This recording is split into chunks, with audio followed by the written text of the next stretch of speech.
One is just gross here on Best in Show. Vanessa, as always, a fantastic report. Have you been updating your blog?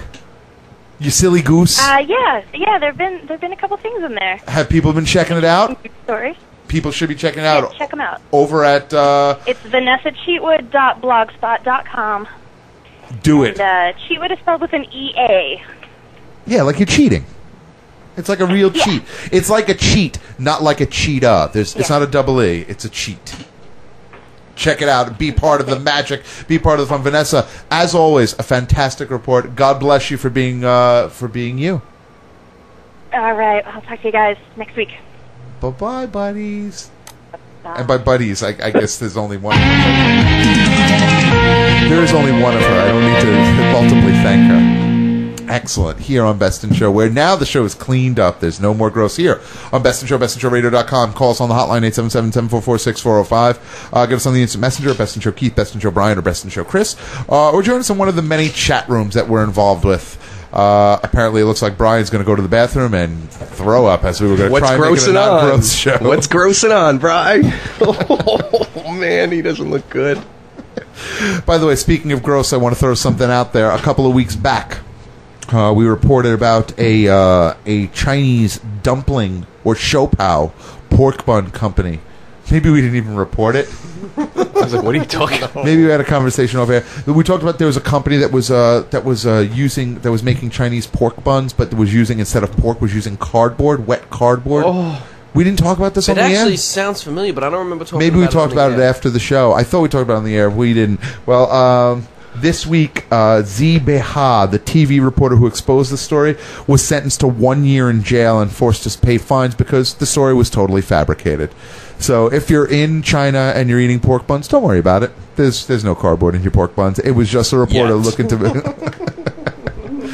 But that was an interesting thing that I read this week. And it was something in one of my notebooks that I was planning to talk about on the show. I just don't know. Don't know if we ever did. They can eat pork buns. I just can't play with toys anymore over there. Yeah. Oh well. That's what you know. I actually got the email from my wife this week telling me, "Hey, you know all the toys that we have for our kid that people bought for us over the past year? Apparently, there's lead paint all over them." It was, what's the name of the company? Leader Industrial, who supplied a lot of toys to Mattel and Fisher-Price, including Dora the Explorer, Go Diego Go, Doggy Daycare, Leader or Leader? Batman. I didn't even recognize the irony that the first four letters of the company are LEED. Now, is this the guy that killed himself? Did the head of that company kill himself? But that's exactly right. Well, so first of all, they have lead paint on some of their toys, and toys meant for children, as opposed to toys for adults. Adult toys, that was actually part of a different story I was going to talk about later. But these things covered in lead paint, people have had problems as a result of them. While these Leader or Letter Industrial supplied Mattel, supplied Fisher-Price, and then the head of the company on Tuesday of this week committed suicide. Because someone from a company in a similar situation, something very similar in the past year, like another company that there was some sort of shame involved, was sentenced to death and was supposed to be executed for what horrible things his company did. So he did the right thing and committed seppuku this week. And I heard, even though that's Japanese and it's Chinese. Isn't that like going and locking yourself up for life before your trial? Basically, yeah. Kinda, but when you... Was it an honor thing, or... Well, he didn't just want to do I don't know. Again, like I said, I was just saying it was seppuku, even though seppuku's Japanese and this is a Chinese guy. But it's, probably fear. You're in Red China. I don't know that you're going to have the best legal process involved for yourself. That's true. In another story, a woman, a woman showed her leg to someone and had her head cut off. I heard the guy that sold him that paint was his best friend. Oh, I don't know. Yeah, that's what they said. They said that the guy was his best friend, sold him the paint. They said he didn't have lead in it, and there was lead in it. All in it. When someone sells you some paint and says, "No, there's no lead in there," you might want to be a little wary right before you use it for children. What color is it? No, there's no lead. What? No, that's the color. There's no lead. Yeah, so it's a bad week for two people someplace and stuff. Cardboard and lead painters, all bad. This week, there's problems. I'm trying to think where there's another problem that I could tie into this. Nah, no other stories. No other problem stories? I have no other problems. All my other stories that I have in my notebook are feel-good stories. Hit us with one of those. Another feel-good story of the week. We touched on wrestling before and touched on wrestling news. Everyone's favorite wrestler, the Kiss Demon, the original Kiss Demon, Bryan Adams. Who? The original Kiss Demon. Oh. Bryan Adams, also known as Crush from...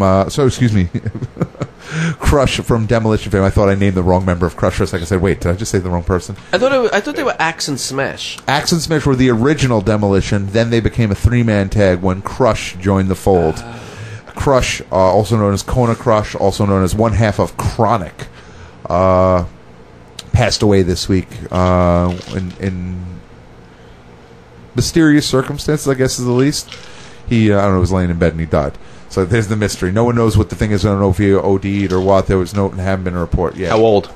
Hey, he was 40-something or other. I think he was 40. Actually, that's weird. One of the reports said he was 44. Another one said he was 43. So who knows? The guy died. See you later. Yeah, he's a wrestler who died. What a shock. So weird.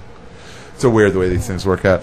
Ironically, when I was looking for those Hulk Hogan sound effects for you last week, every time I looked for a Hulk Hogan sound effect, it always brought up the Chronic theme song. And Chronic was the last time that he was known. He was one half of Chronic. Him and some other guy who used to be known as Atom Bomb. But those were the two dudes.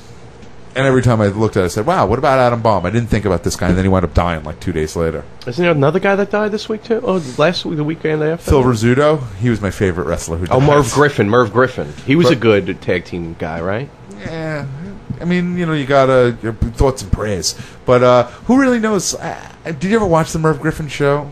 No, but he made a lot of money. He owns a lot of stuff, right? I know he was the producer of a lot of game shows and stuff. Yeah, Jeopardy and Wheel of Fortune were his shows. That's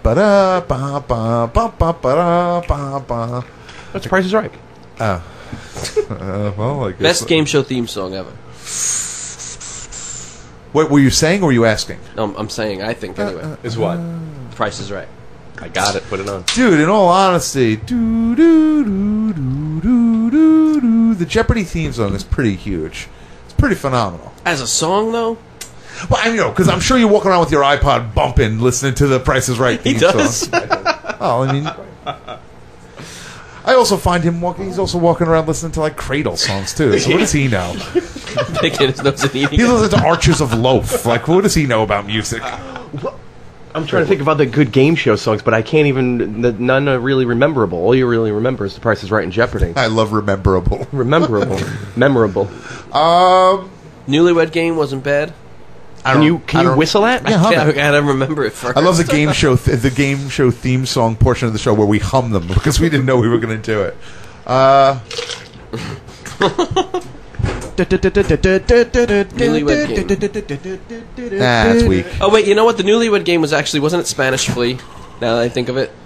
Wait, which one is it? You know what says also great? Spanish Flea? What? The Herb Alpert song. Oh, man. I don't know. I'm a person. I don't listen to Herb Albert. Alpert. Yeah, no, I was listening to the sportscaster's brother. Actually, he's Herb Albert. I don't want to tell you how he got that nickname. That's his gross story. Well, the Match Game song was going, wow. I think that's the porn you were watching. What is the Press Your Luck theme?